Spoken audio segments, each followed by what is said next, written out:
Good morning students, welcome in my class. Upon class 8 के अंदर maths पढ़ रहे थे और मैथ्स में भी क्या टॉपिक पढ़ रहे थे? रेशनल नंबर पढ़ रहे थे। अपन रेशनल नंबर के बारे में स्टडी कर रहे थे। अपन ने रेशनल नंबर के बारे में अभी तक क्या पढ़ लिया? अपन ने रेशनल नंबर के बारे में ये पढ़ लिया कि ना रेशनल नंबर होते कौन कौन से हैं। फिर रेशनल नंबर के बारे में ये पढ़ा कि स्टैंडर्ड रेशनल नंबर कौन सा होता है ना।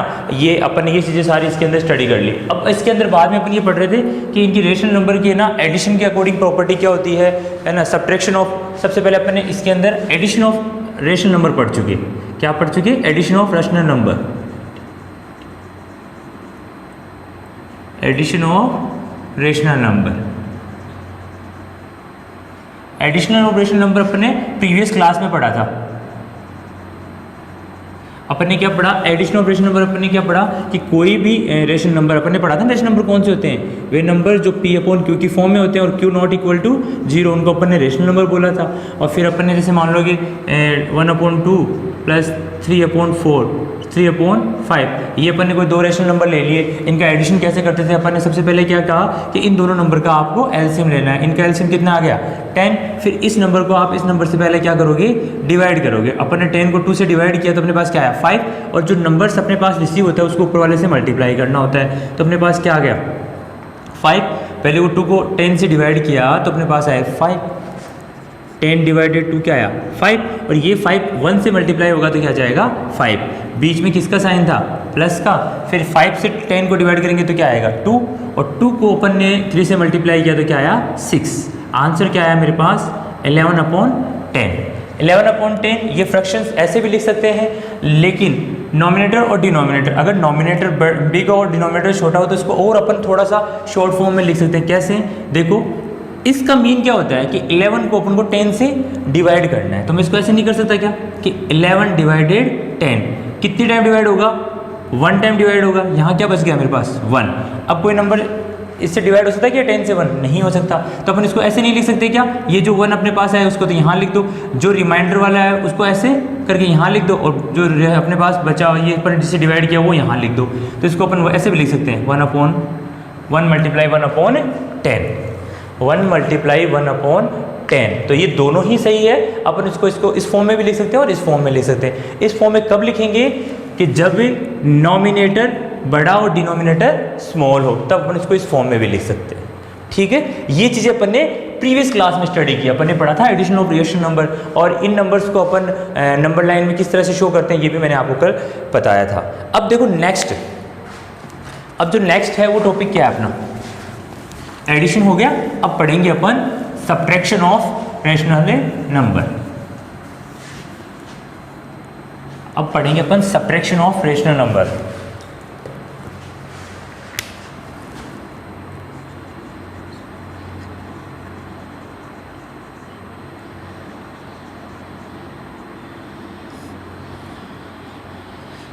Subtraction of rational number, subtraction of rational number.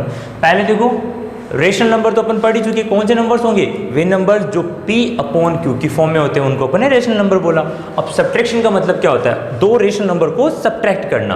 दो रेशनल नंबर को क्या करना है? सब्ट्रैक्ट करना। तो दो रेशनल नंबर को अपन सब्ट्रैक्ट कैसे करेंगे? अपन प्रीवियस क्लास में पढ़ चुके ना, होल नंबर को सब्ट्रैक्ट करना। जैसे देखो, ये देखो, जैसे कोई मेरे पास ये नंबर है, जैसे मान लो कि ये नेचुरल नंबर है 4 - 3, इसमें से मैंने इसको सब्ट्रैक्ट कर दिया 4 में से 3 को। ये था मेरे पास कौन सा था? ये इंटीजर नंबर मान लो, रेशनल नंबर मान लो, सॉरी होल नंबर मान लो इसको। फिर अपन ने ये पढ़ा था इंटीजर नंबर के लिए। इंटीजर नंबर के लिए अपन ने क्या पढ़ा कि मान लो कि सर -6 है और ये ये 3 है और ये सब्ट्रैक्ट करना है, तो इसका आंसर क्या आ रहा था? -9। ये अपन ने इंटीजर नंबर के बारे में पढ़ा, ये अपन ने होल नंबर है, ये नेचुरल नंबर के बारे में पढ़ा। ऐसे ही आपको अब सब्ट्रैक्शन किसका करना है? रेशनल नंबर का सब्ट्रैक्शन करना है। तो आप रेशनल नंबर का सब्ट्रैक्शन कैसे कर सकते हैं ये अपन स्टडी करेंगे। देखो, रेशनल नंबर का सब्ट्रैक्शन जैसे अपन एडिशन करते हैं, सेम ऐसा कैसे होता है? जैसे मान लो मैं फॉर एग्जांपल मान लो कि मैंने लिखा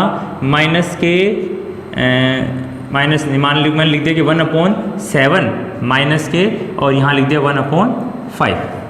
अब इसका सब्ट्रैक्शन कैसे करेंगे? तो सब्ट्रैक्शन करने का सबसे पहला तरीका तो वही है जो अपन ने एडिशन में किया था। सबसे पहले आप क्या करोगे? इसको ऐसे शो करके, है ना, और इसका सबसे पहले एलसीएम लोगे। नीचे वाली दोनों संख्या होगा एलसीएम लेना। इनका एलसीएम कितना आएगा?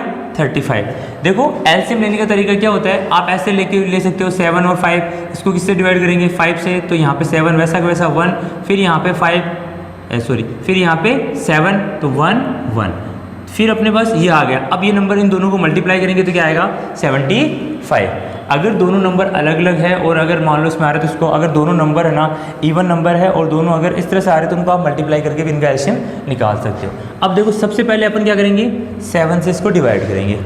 अपन ने 7 से 35 को डिवाइड किया तो मेरे पास क्या आया 5, और 5 को 1 से मल्टीप्लाई किया तो मेरे पास क्या आ गया भाई 5। साइन किसका आ रहा है बीच में माइनस का। फिर 5 को 7 से डिवाइड करूँगा तो आएंगे मेरे पास 7, और 7 को 1 से मल्टीप्लाई किया तो क्या आया 7। तो मेरे पास आंसर क्या आ गया माइनस का 2/35। देखो नॉमिनेटर और डिनोमिनेटर को चेक करके देखो, नॉमिनेटर में स्मॉल और डिनोमिनेटर बिग है, इसका मतलब इससे आगे ये नहीं हो सकता सोल्व, तो इसको आप ऐसे कैसे राइट कर दो, ये इसका क्या हो जाएगा आंसर। आ रहा है समझ में।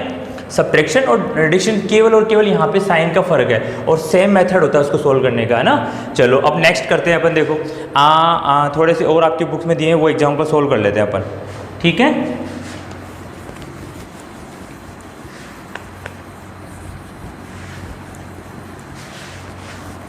सबसे पहले आप देखो आपकी बुक के अंदर दिए वही सोल्व कर देते हैं। सबसे पहले एग्जाम्पल नंबर 4।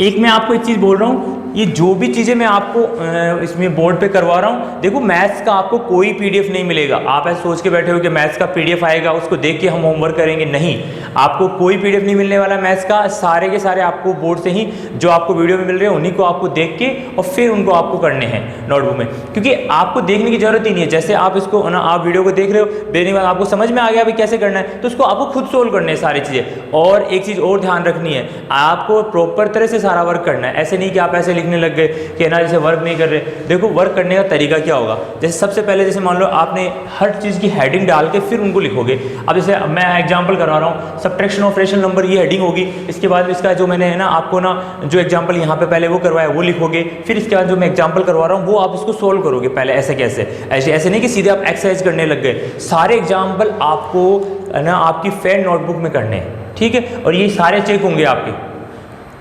देखो सबसे पहले ये एग्जांपल दे रखा वो दे रहा है सब्ट्रैक्ट -7/8 फ्रॉम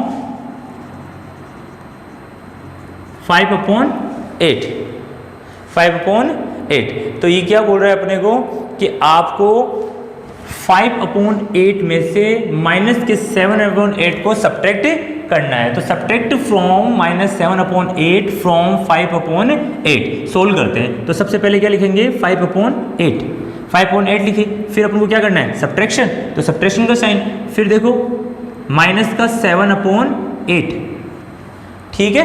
अब देखो इसको सोल्व करते हैं। इसको अपन एक स्टेप और बढ़ा लेते हैं। पहले सबसे पहले क्या कर रहा हूँ, ये साइन, ये इधर क्या है माइनस, ये इधर क्या है माइनस, और बीच में क्या आ रहा है ब्रैकेट्स। जब आपको बताया गया कि अगर ब्रैकेट और बीच में दो साइन हो तो वो दोनों साइन एक दूसरे से क्या होते हैं मल्टीप्लाई होते हैं। अब यहाँ पे भी माइनस और यहाँ पे भी माइनस, तो दोनों माइनस माइनस क्या हो जाएंगे मल्टीप्लाई होकर क्या बन जाएंगे प्लस। तो इसको अपन ऐसे भी राइट कर सकते हैं 5/8 प्लस 7/8, ठीक है। अब इनका एलसीएम लो, जब आप इसका एलसीएम लोगे तो क्या आएगा 8, क्योंकि 8 से 8 भी डिवाइड, ये भी डिवाइड हो जाएगा, 8 आया। अब अपन क्या करेंगे, सबसे पहले इस 8 से इस 8 को डिवाइड करेंगे। आपको पता है सेम नंबर को सेम नंबर से डिवाइड करते हैं तो क्या आता है अपने पास रिजल्ट आता है 1, और 1 को अपन किसी वाले से मल्टीप्लाई करेंगे ऊपर वाले चीज़ से। देखो दो चीज़ें आपको कंफर्म होनी चाहिए। अगर आपने सेम नंबर को सेम नंबर से डिवाइड करते हो तो हमारे पास क्या आता है 1, और 1 से किसी को भी मल्टीप्लाई कर दो हमेशा आंसर वही आएगा जिससे अपने जो चीज़ मल्टीप्लाई हो रही है। तो यहाँ पे क्या है 8 को 8 से डिवाइड किया तो मेरे पास क्या आ गया 1, और 1 को मल्टीप्लाई किसे करना है 5 से, तो 1 × 5 क्या जाएगा 5, प्लस 8 को 8 से डिवाइड किया तो क्या आ गया 1, और 1 को 7 से मल्टीप्लाई किया तो क्या आया 7। 5 और 7 कितने होते हैं 12/8। देखो पहले तो नॉमिनेटर और डिनोमिनेटर दोनों क्या है, इसमें नॉमिनेटर बड़ा और डिनोमिनेटर स्मॉल है। आपको एक चीज़ और ध्यान रखनी है, यहाँ पे ये जो नंबर दिख रहा है आपको वो किस नंबर से कट सकता है क्या अदरवाइज नंबर से।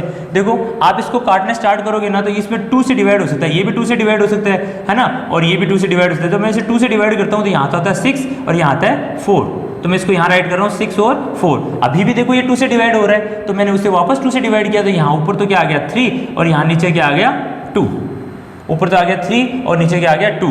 तो ये तो इसकी फ्रैक्शन, एक आंसर तो इसका ये हो गया, ठीक है। नेक्स्ट आंसर क्या है, आप वापस भी चेक कर लो कि इसमें नॉमिनेटर तो बड़ा है और डिनोमिनेटर स्मॉल है। तो आपको बताया गया है ना, नॉमिनेटर जब बड़ा हो, डिनोमिनेटर जब स्मॉल हो, तो आप इसको ऐसे भी सोल्व कर सकते हो। आप 3 को 2 से डिवाइड किया है ना, तो अपने पास कितने टाइम गया, 1 टाइम, यहाँ पे आ गया 2, मेरे पास रिमेन क्या बच गया, 1। तो जो रिमाइंडर आपको बताया ना, इसको तो यहाँ सोल्व कर लो, और जो रिमाइंडर अपने पास बचता है उसको ऊपर ऐड करो, नीचे ना लाइन डाल के यहाँ डालो 2। तो अपन इसको क्या बोलेंगे, 1 × 1/2। तो इसका एक आंसर ये भी हो सकता है, 1 × 1/2। आ रहा है समझ में? ये कब करेंगे, जब नॉमिनेटर बड़ा हो और डिनोमिनेटर स्मॉल हो। जब नॉमिनेटर बड़ा हो और डिनोमिनेटर स्मॉल होगा तो अपन इसको सोल्व करेंगे। देखो समझ में आ गया। सेकंड एग्जांपल देखो, एग्जांपल नंबर 5, इरेज कर रहा हूं मैं इसको।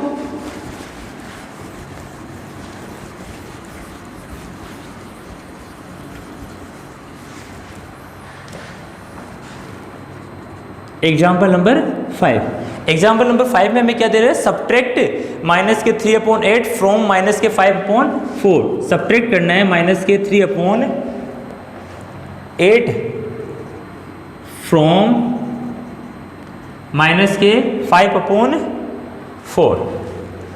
आपको -5/4 में से -3/8 को सब्ट्रैक्ट करना है। लिखते हैं अपन -5/4 सब्ट्रैक्ट करना है, तो साइन किसका आएगा, माइनस का। यहाँ पे क्या हो जाएगा, -3/8 को सब्ट्रैक्ट करना है। तो पहले इसके साइंस चेंज होते हैं, उनको चेंज कर लो। सबसे पहले इक्वल करके, तो -5/4, ये माइनस इस माइनस से मल्टीप्लाई होकर क्या हो जाएगा, प्लस। तो यहाँ क्या आ जाएगा, 3/8। ठीक है, अब नेक्स्ट में अपन इसको सोल्व करेंगे। सबसे पहले आप एक चीज़ बताओ, इन दोनों का एलसीएम लेंगे तो क्या आएगा, 8। इन दोनों का एलसीएम लेंगे तो क्या आएगा, 8। अब करते हैं इसको मल्टीप्लाई।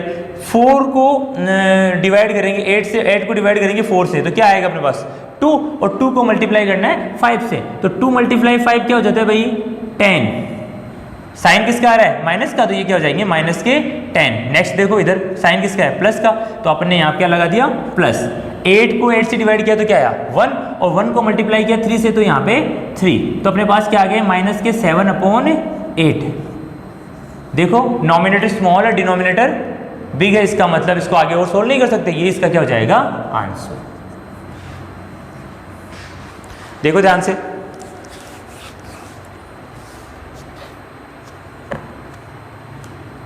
नेक्स्ट देखो एग्जांपल नंबर 6।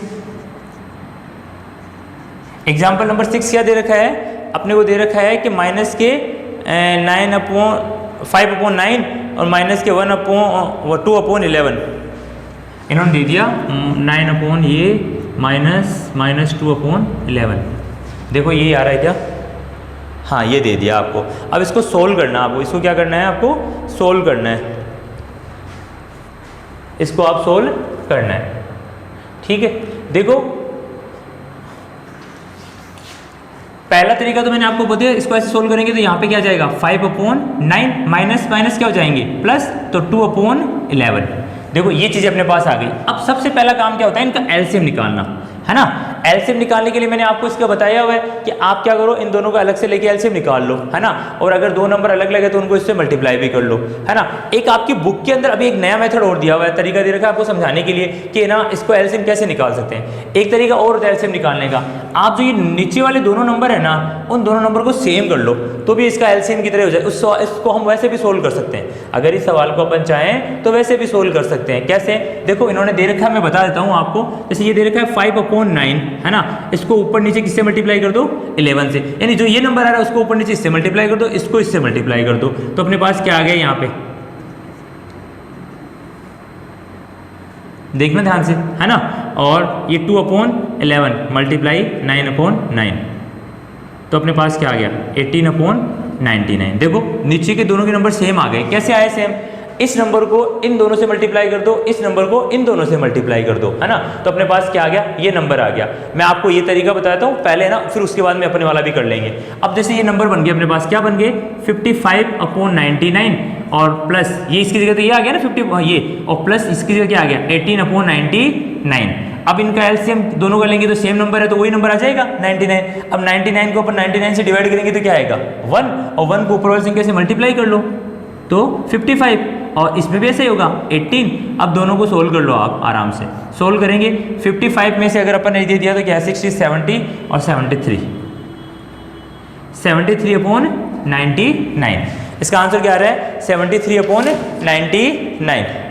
ये आपको बुक वाला मेथड मैंने समझाया कैसे किया है इन्होंने, देखो वापस समझ लो इसको। इन्होंने क्या किया, इस नंबर को इन दोनों नंबर से मल्टीप्लाई कर दिया और इस नंबर को इस दोनों नंबर से मल्टीप्लाई कर दिया, तो अपने पास ये नंबर आ गए। फिर इन दोनों का एलसीएम लेके ऐसे कर दिया। अब अपन चाहें तो अपने वाले मेथड से भी करेंगे तो आंसर वही आने वाला है। ये थोड़ा सा लंबा मेथड हो जाएगा, वरना आप इससे सोल्व कर लो। देखो इन दोनों का एलसीएम लेंगे तो क्या आएगा 99, है ना। अब देखो 9 को 99 से डिवाइड करेंगे तो क्या आएगा 11। भाई मैंने क्या किया, इसको इससे डिवाइड किया तो मेरे पास क्या आ गया 11। अरे इस 11 को इससे मल्टीप्लाई करना है 5 से, 11 को 5 से मल्टीप्लाई करूंगा तो क्या आएगा भाई 55। साइन किसका आ रहा है प्लस का। 11 को मैंने डिवाइड किया 99 से तो मेरे पास क्या है 9, और इस 9 को आप मल्टीप्लाई किससे करोगे 2 से, तो अपने पास क्या आ गया 18। इन दोनों को ऐड कर दो, आंसर वही आएगा 73/99। 73/99 आ रहा है समझ में। दोनों मेथड सेम है, कोई डिफरेंस नहीं है। इसमें भी ऐसा ही है और उसमें भी ऐसा ही दिया हुआ है, आपको देखना है कैसे करना है इसको। ठीक है, देखो तो अपन ने क्या पढ़ा अभी, subtraction of rational number. Addition और सब्ट्रैक्शन अपन पढ़ चुके हैं, मैंने आपको सारे एग्जाम्पल करवा दिए है ना इसके। अब नेक्स्ट टॉपिक अपना है मल्टीप्लिकेशन ऑफ रेशनल नंबर, जो अपन नेक्स्ट क्लास में स्टडी करेंगे। Thank you.